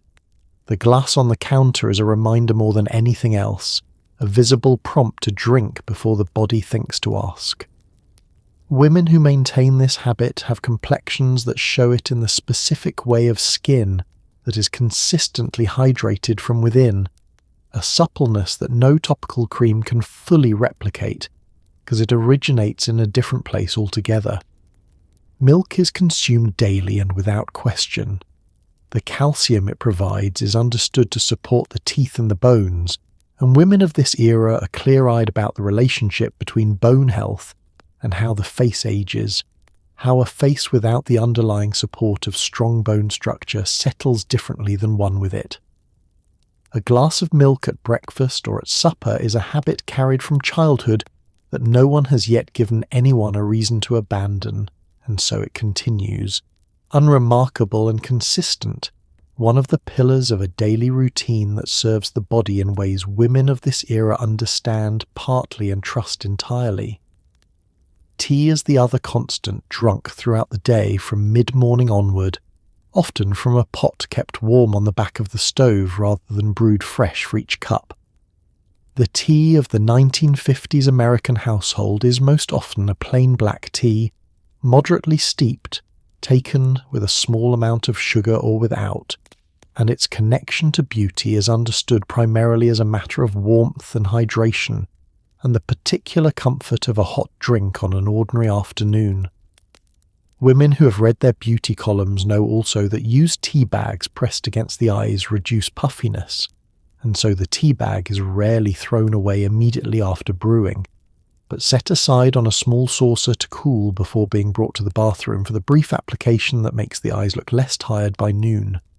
Coffee is present and loved, but treated with a slight ambivalence by women who take their skin seriously, because the beauty columns suggest that too much coffee dehydrates the body in the same way that too little water does. And dehydration shows directly in the face in a way that women who pay attention can see. You drink your coffee in the morning with genuine pleasure and do not extend it into the afternoon, reaching instead for the tea, which feels like a reasonable compromise between what you want and what you have decided is good for you, which is the texture of most beauty decisions made by women of this era. Lemon water appears in the beauty columns with some frequency, recommended for mornings before breakfast, squeezed into a glass of warm water and drunk slowly while the rest of the household is waking. The claimed benefits are several: brightness of complexion, improvement of digestion, the general alkalizing of the body that certain influential sources insist is foundational to clear skin.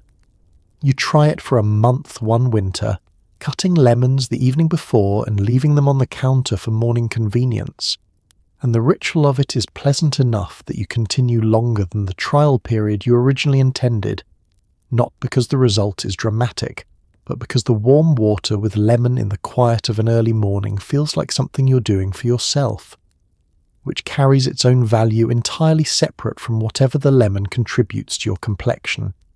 What you drink accumulates through the day into something the skin registers at the end of weeks and months rather than hours, a slow, quiet return on a consistent investment, the kind of result that cannot be pointed to on any single morning, but becomes apparent over time in the texture and clarity of a face that has been looked after from the inside with the same steady patience brought to everything visible on the outside.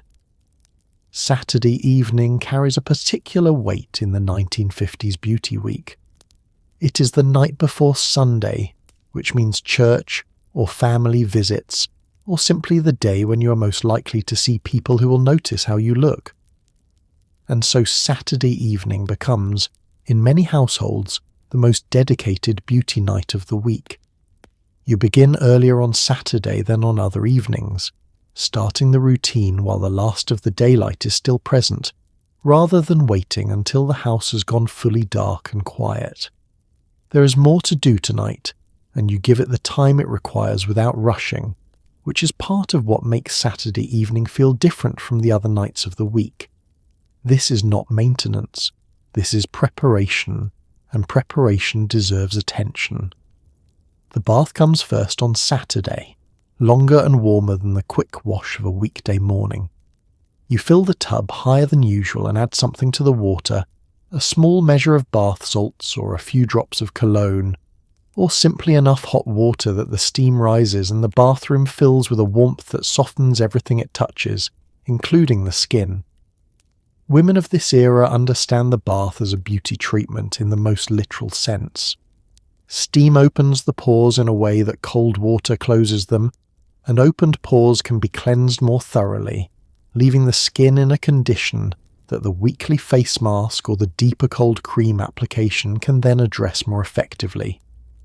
You lie back in the water with the particular surrender of a woman who has been upright and useful all week and has given herself permission, on this one evening, to simply be still for a while.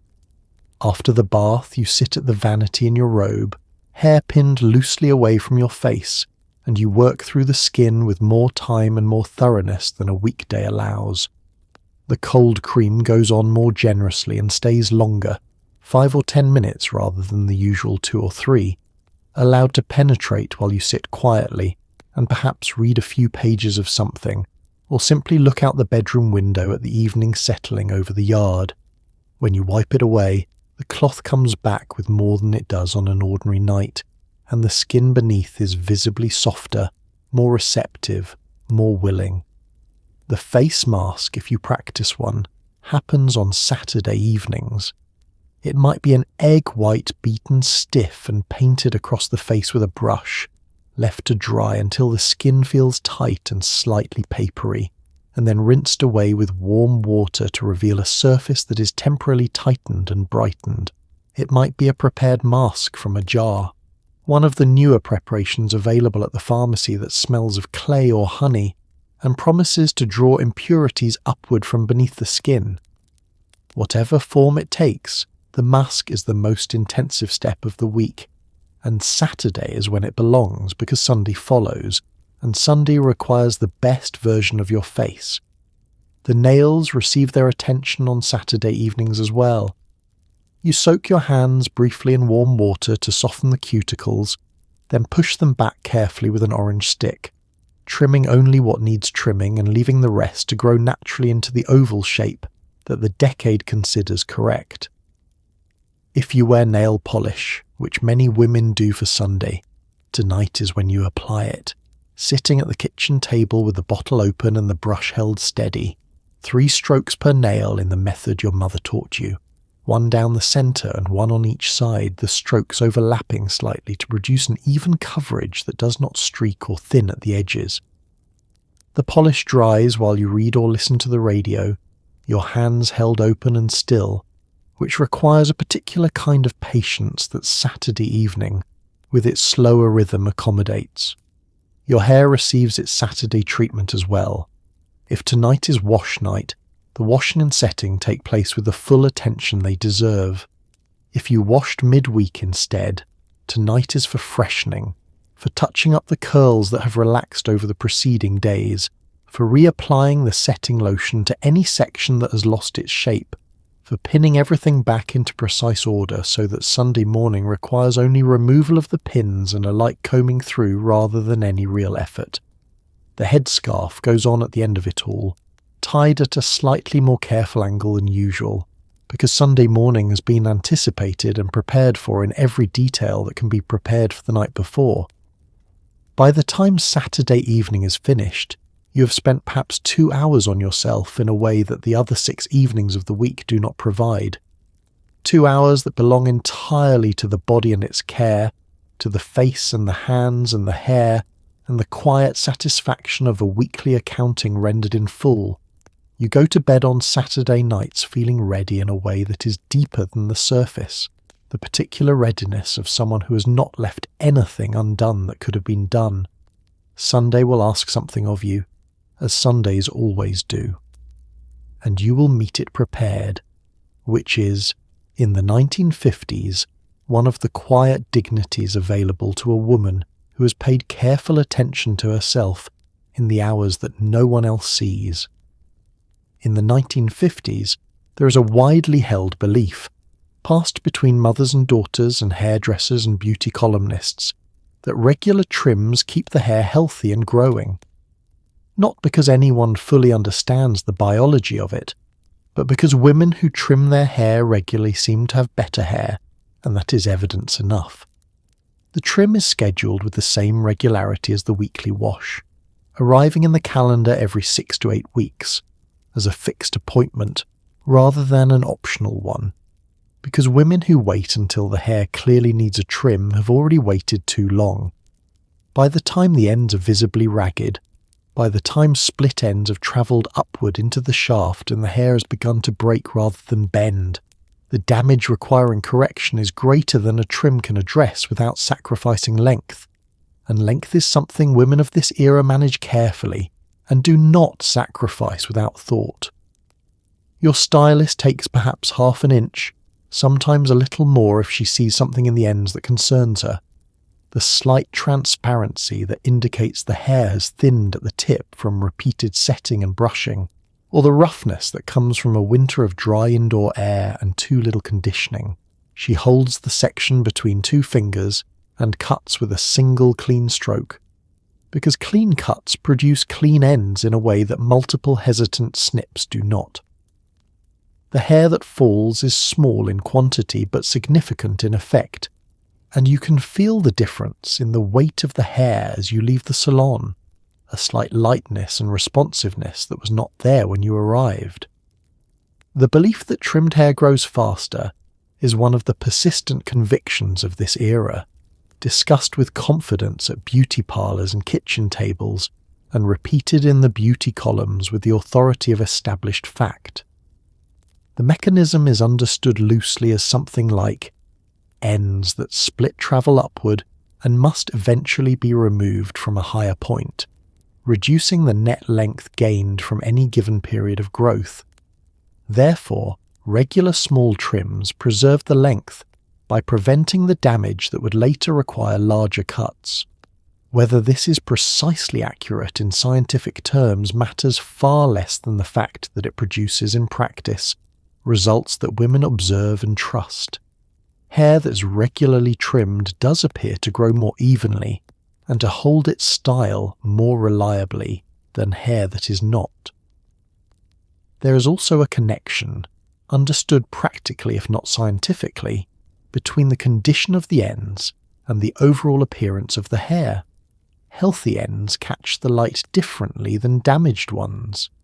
They lie against the neck differently, with a smoothness and intentionality that split or rough ends cannot replicate.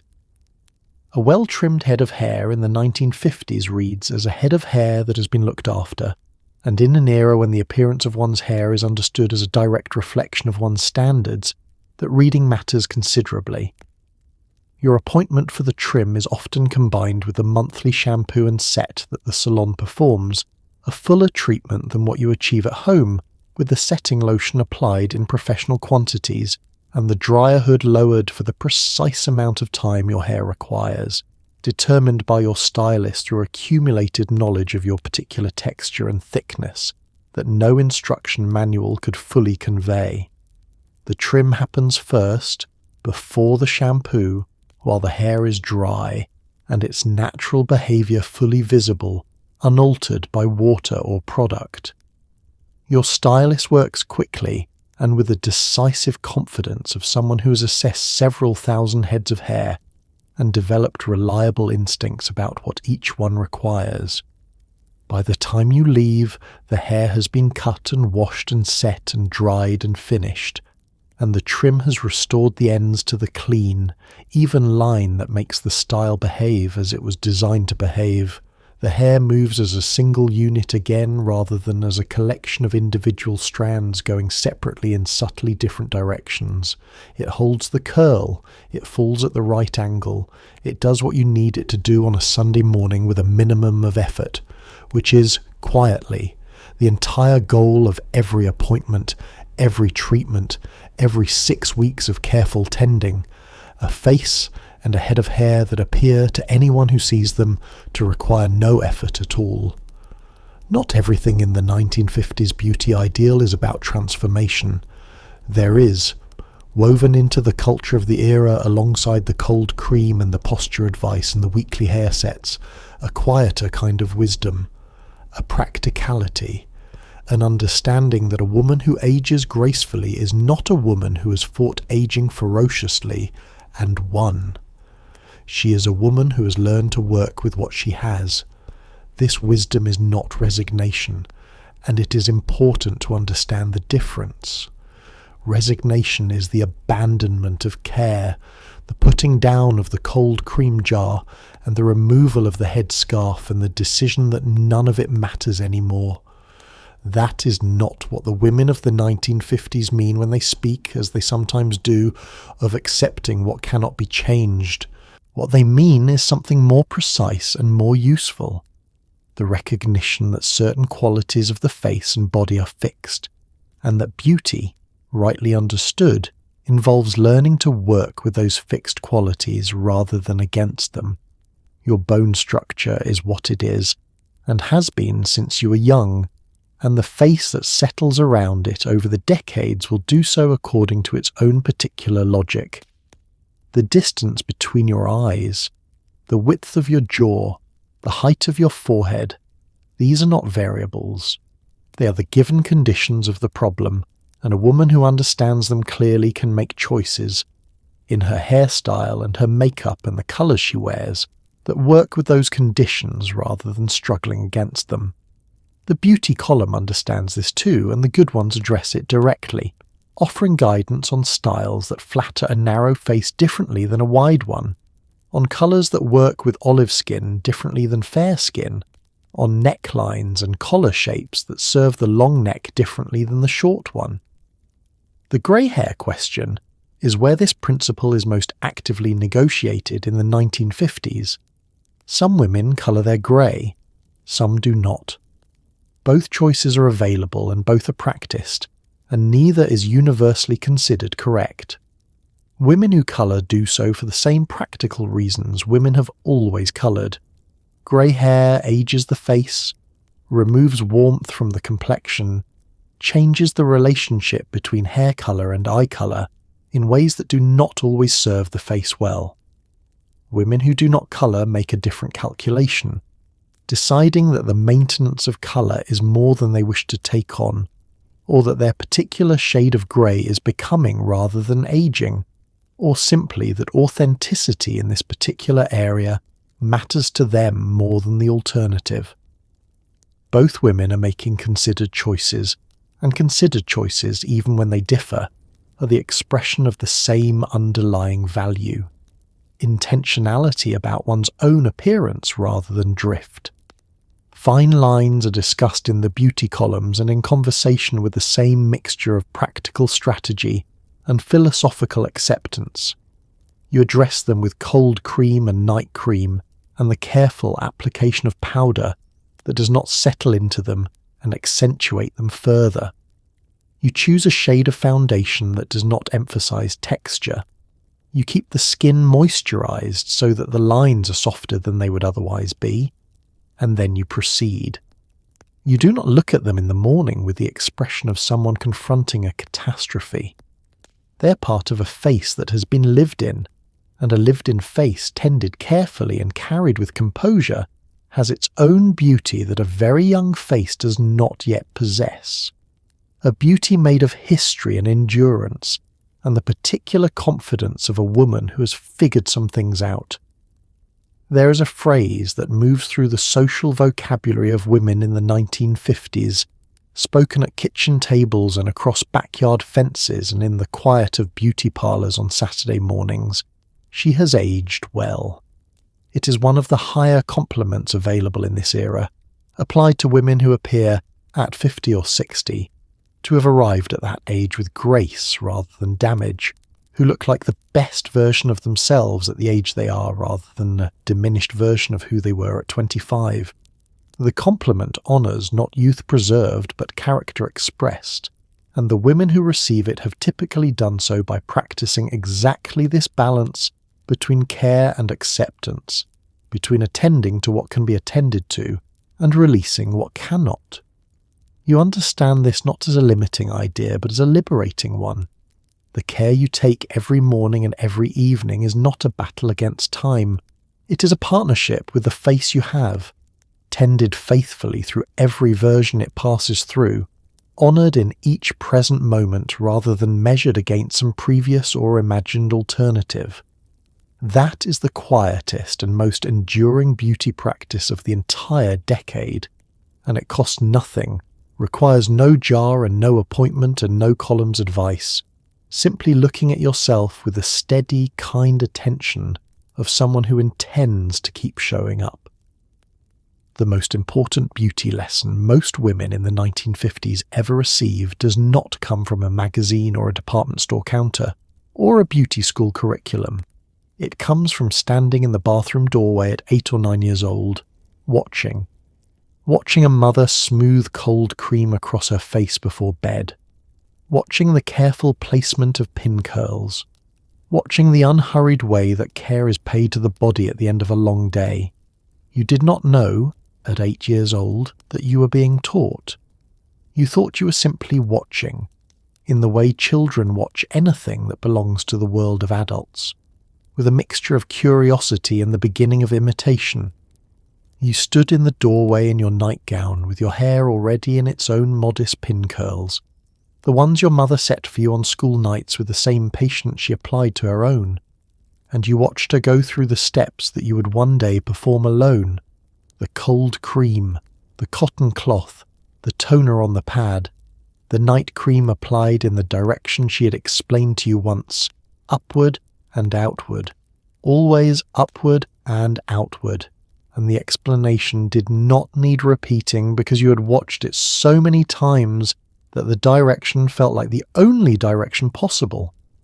What your mother was teaching you, without calling it a lesson, was a relationship with your own face, a set of practices through which a woman maintains contact with herself in the most literal sense, touching her own skin with attention and care at the beginning and end of each day, refusing to be careless with what she has been given. The beauty routine in this sense is not vanity. It is a daily conversation between a woman and herself, conducted in the language of small, repeated gestures, and your mother was showing you how to have that conversation before you were old enough to understand why it mattered. The vanity table passed between generations in some families the way jewellery passed, as an object carrying particular significance precisely because of the hands that had used it before yours. A daughter who inherits her mother's vanity inherits also the memory of watching those hands, and the mirror that held her mother's reflection now holds hers, and the continuity of that is something that cannot be purchased at any beauty counter. It is simply there, solid and real, a piece of furniture that has become a piece of identity. The lessons about sunlight and posture and gloves and cold cream arrived in the same way, embedded in observation rather than explicit instruction. Your mother wore a hat in the garden and you wore your hat in the garden, not because anyone explained ultraviolet radiation, but because that was what you did, what was done, what the women around you did as a matter of course. Your posture was corrected with 2 fingers between the shoulder blades, and a silence that communicated everything. You watched gloves go on before the dishes were washed, and you understood, before you were told, that there was a reason for the gloves. Daughters in the 1950s also absorbed from their mothers a particular attitude toward the routine itself, an attitude of consistency and quiet commitment rather than enthusiasm or performance. The cold cream was applied every night, not because it was exciting, but because it was what you did, and the doing of it every night was the whole point. Sporadic beauty care was understood by the women of this era to be almost worse than none, because it created the illusion of care without its actual effects. Consistency was the word that appeared most often in the beauty columns, and most often in the unspoken teaching of mothers to daughters, and what it meant was this. You show up for your face every day, the way you show up for your children and your household and your obligations, without waiting to feel like it. The daughters who learned this way carry it forward. They stand at their own bathroom mirrors decades later, and the hands move in the same direction, upward and outward, the same cotton cloth, the same small jar on the same shelf, and in the gesture is the memory of the woman who stood at her mirror first, and the knowledge that someone else may one day stand in a doorway watching and learn without knowing they are learning. The same patient and enduring thing. At the end of the day, when the pin curls are pinned and the cold cream has been smoothed on and the bedroom lamp has been clicked off, there is a moment, brief and quiet, when a woman looks at herself in the mirror and simply sees herself. Not the version being presented to the neighbourhood or the church or the husband or the magazines. Just herself. A face she has known for decades. A face she has tended to with the same steady hands. The same small rituals year after year. This moment is not dramatic. It is not accompanied by any particular thought or feeling that rises above the ordinary. It is simply a looking, a brief and honest pause between the end of the routine and the beginning of sleep, in which the woman in the mirror and the woman looking at her are the same woman, unperformed and unguarded, and both of them know it. The cold cream glistens slightly at the edges of the face. The headscarf sits at its slightly imprecise angle, tied in the loose knot that works well enough to stay through the night. The bathroom light hums its single note. Outside, the neighbourhood is quiet. She's not young in the way she was young. She can see this clearly in the mirror, and she looks at it with the same practical attention she brings to everything else, noting what has changed and what has stayed, what the decades have added to the face and what they have taken, and finding in the accounting something that is not grief exactly and not satisfaction exactly, but a complex mixture of both that has no simple name and does not require one. The face she looks at has earned its history. The lines at the corners of the eyes were made by years of squinting into sunlight in the garden, and by years of laughing at the kitchen table, and by the particular expression she makes when she is concentrating on something that requires her full attention. They belong to her life. They are accurate. The cold cream on the shelf has been replaced many times. The cotton puff has been changed out, and the headscarf has been washed until it is softer now than when it was new. The bobby pins accumulate in a small dish on the bathroom counter and are used until they lose their grip and replaced without ceremony. These objects have been faithful in the way of things that are used daily and honestly, without the expectation of anything beyond their simple function. They have been present every morning and every evening for years, and their presence has accumulated into something that feels, in the honest light of the bathroom mirror, like a form of company.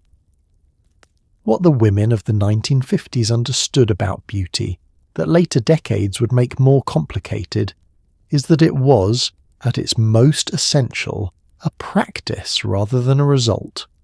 The cold cream was not applied in the expectation of a transformation that would arrive one morning and be visible to everyone. It was applied because it was Tuesday, and Tuesday was the same as Monday and would be the same as Wednesday, and the showing up for the routine was itself the point. The consistency was the beauty. The steadiness of the hands returning each evening to the same jar, the same cloth, the same upward circles, was its own kind of accomplishment, quiet and unwitnessed, and entirely real. There are photographs from this era, formal ones taken by studios and casual ones taken with a brownie camera at family gatherings, and the women in them often look composed in a way that reads as ease, comfortable in their faces, at home in themselves in a way that has nothing to do with the particular architecture of their features and everything to do with the quality of attention they have paid to those features over years.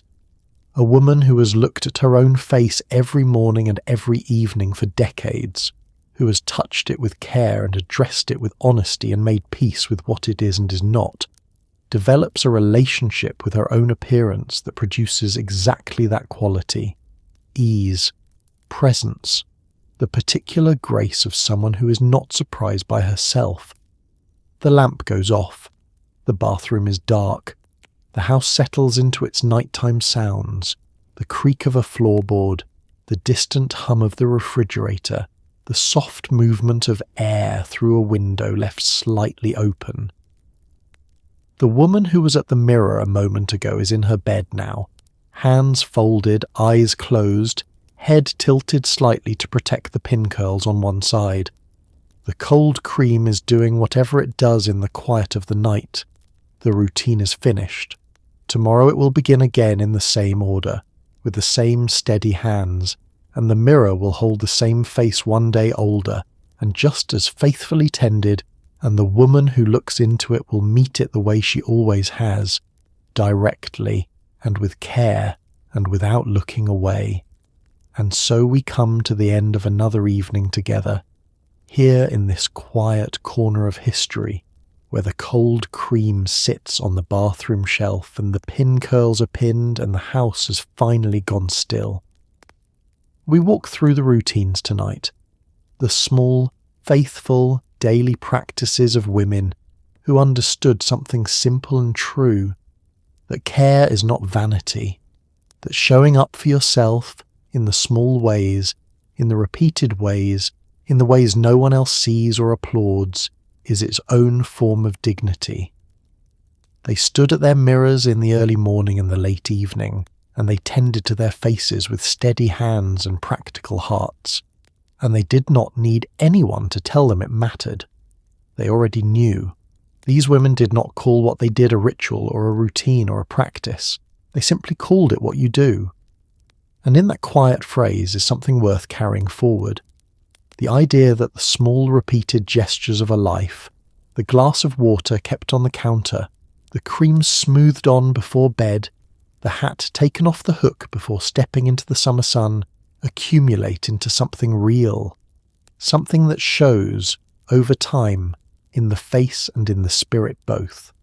So tonight, if you take nothing else from the hours we have spent together, take this. Slow down a little. Touch your own face with some kindness before you sleep. Notice the ordinary moment you're standing in, because someone, somewhere in history, would have found it beautiful. The women of the 1950s are gone from their bathroom mirrors now. But the care they practiced, the quiet dignity of tending to themselves and their families and their ordinary days, that does not disappear. It passes forward the way all true things do, through the hands that learned it from watching other hands. Rest now. You're looked after. Good night.